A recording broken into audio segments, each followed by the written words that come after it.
The weather is really bad and it's raining heavily.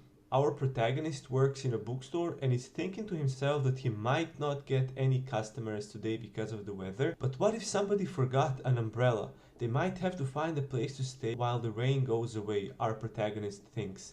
And by offering them a warm place and being nice to them, they will probably buy some books as well. Now, we can see a mysterious woman out on the streets in the heavy rain, single-handedly fighting and finishing off multiple thugs.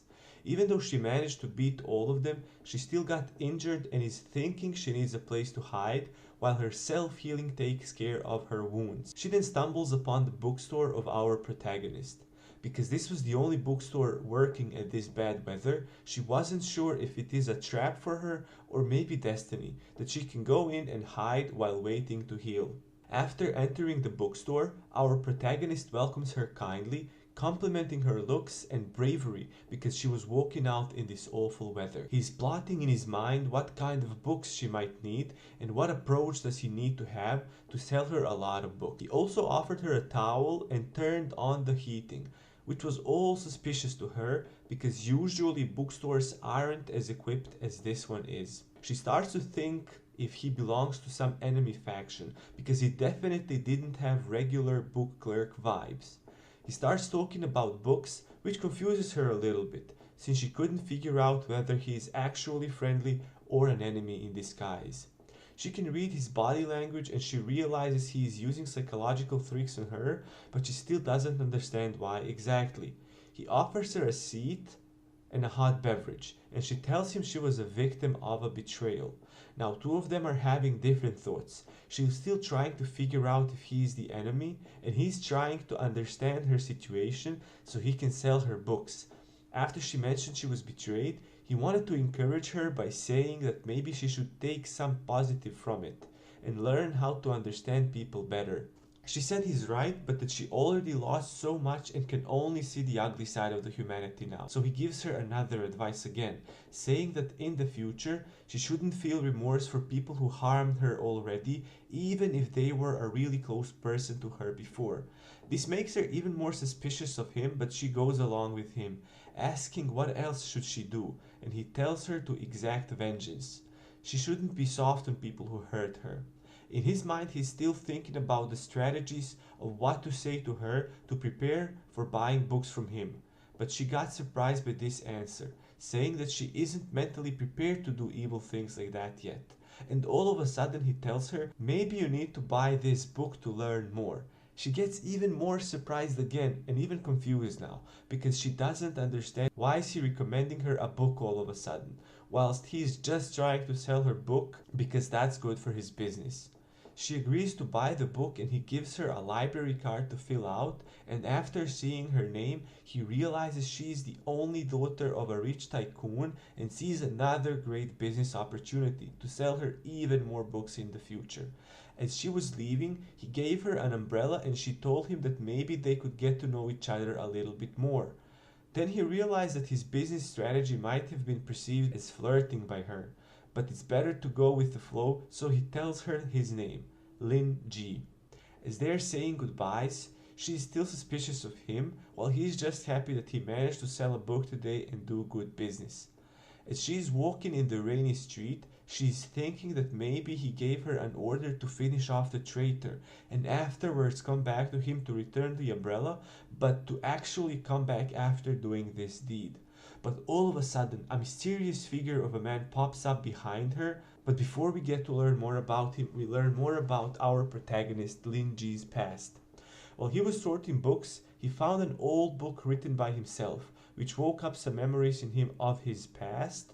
And he remembered his old life when he was an ordinary man who liked reading books so much that girls that used to work with him didn't understand him at all. After getting back to his home, we can see a magical ring in his room, and this ring was conjured by Lin himself. He strikes it down with his fist, saying his wish. Please, let me own all the books in the world. Nothing happened, or so it seemed.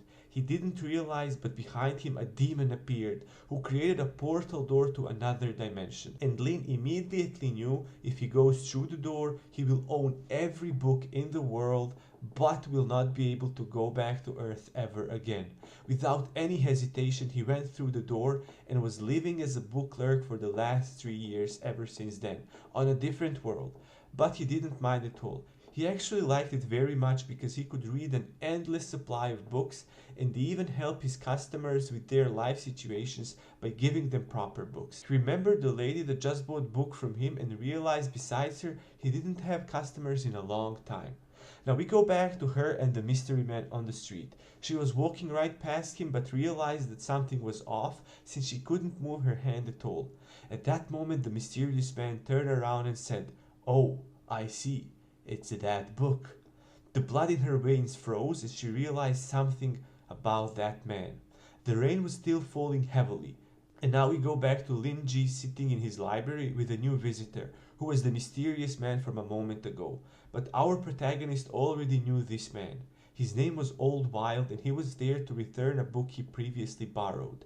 Two of them started talking about the book that Old Wild borrowed, and Lin Ji said the book was written by a great author who passed away. The girl was spying this from the outside and she realized that Old Wild is actually a high-level black mage, ranked destructive. There were 4 ranks: abnormal, panicky, destructive, and indestructible. Old Wild's real name was Frank Wild and he was famous for the mask he wears and being half serpent-blooded mage. He fought against one of the 10 holy knights of the order and destroyed an area of 10 kilometers wide, hence the title Destructive. In this city there aren't even 10 destructive mages, and on the entire world less than 100. As the girl walked away, she was thinking about how Lin can just casually talk with someone of that power as well. Now we go back into the bookshop where Lin is thinking to himself that Old Wild is his regular customer and he needs to be treated accordingly. Old Wild was a loner. Even though he had 2 kids, they didn't treat him well. His wife left him and his colleagues were scared of him because of the way that he looks. Lin remembered when he met Old Wild for the first time 2 years ago.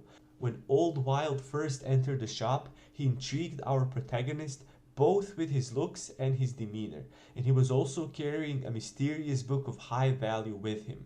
Lin offered him tea, which Wild refused because he looked scary and didn't want to take his robes, but Lin said he doesn't focus on the looks but on the heart. And Old Wild actually took off his robes, showing his scary looks. However, Lin found him more weird and scary because of the mask that he wore. Lin turned on his business and brain and tried to figure out the best approach to make Wild his regular customer. So firstly, he asked him about the book that the old man brought, because it was a book about magical and dying languages.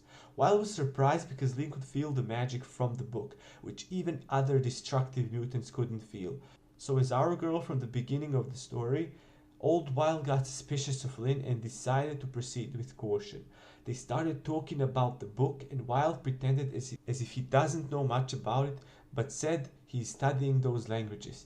And then he asked Lin to teach him more about it. This was a huge business opportunity for our protagonist, and he offered Wild a new book to read. This book was about the most complex dialect in China. The book's name was Devil's Language, and Old Wild immediately realized that and got extremely excited about it. Lin was happy that he could interest him in the book, and Wild asked how did he manage to obtain such a rare book. Lin couldn't tell the truth about the book being from his original world, so he had to lie and said it's from a splendid civilization.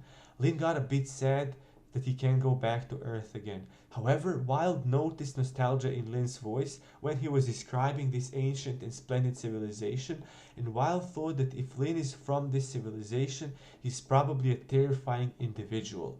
After they introduced themselves, back to present, Wild said thanks to the Devil's Language book, he started doing a new research and he needs a new book on the topic.